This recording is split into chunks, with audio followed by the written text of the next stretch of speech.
Competition Commission to get response from oil companies soon on price fixing. And DA claims people have been taking part in an illegal gold rush in Soweto. With the latest news updates, I'm Hasina Gori.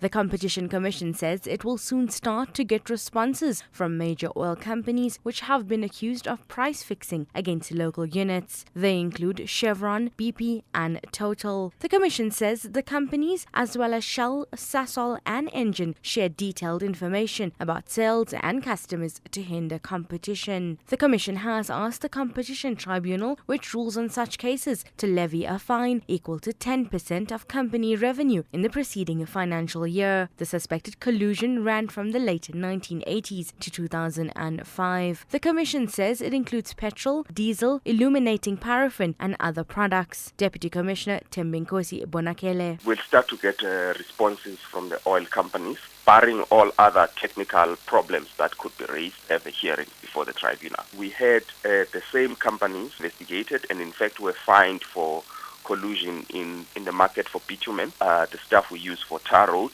We also have one or two other products that we are investigating them for. Economists say Finance Minister Pravin Gordhan will deal with one of the worst fiscal problems the country has ever faced when he presents the medium-term policy budget statement this afternoon. There's speculation that Gordhan will make some downward adjustments on growth and fiscal projections. He will present the budget statement amid the current global financial crisis. Dr. Iraja Bidian is a chief economist at Pan-African Investments. In times of so-called doom and gloom and negative perception, it's the Ministry of Finance that has to come up with two things. One is to reconfigure the policies in order to rebuild confidence, and secondly, refocus the expenditure so that government sector itself does not pull the economy down. Or put it positively, the government has to spend whatever it has at its disposal to stimulate the economy. The minister is going to have to strike a balance with today. Meanwhile, financial experts say intensified consumer education would end an emerging problematic trend in which people are taking loans just to put food on the table. Results of a study on consumer buying patterns were released at the Joint Credit and Over-Indebtedness Summit held in Midrand yesterday. The summit also revealed that consumers were taking loans to meet their basic needs rather than buying cars or renovating their homes. Professor Benedine de Klerk is the head of the Personal Finance Research Unit at the University of South Africa. The consumers is also at fault living beyond their means,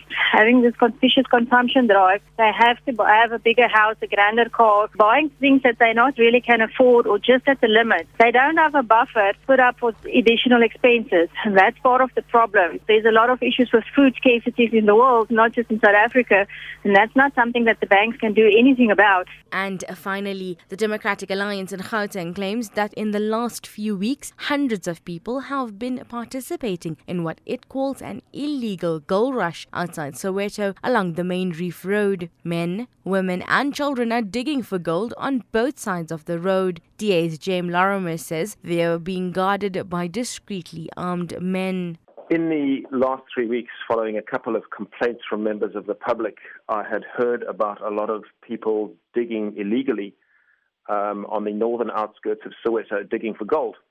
I went out to have a look and found that this is indeed the case, and we have a mini industry there that has mushroomed over the last 3 weeks. Catch the latest news anytime here on Newsbreak's Option 1.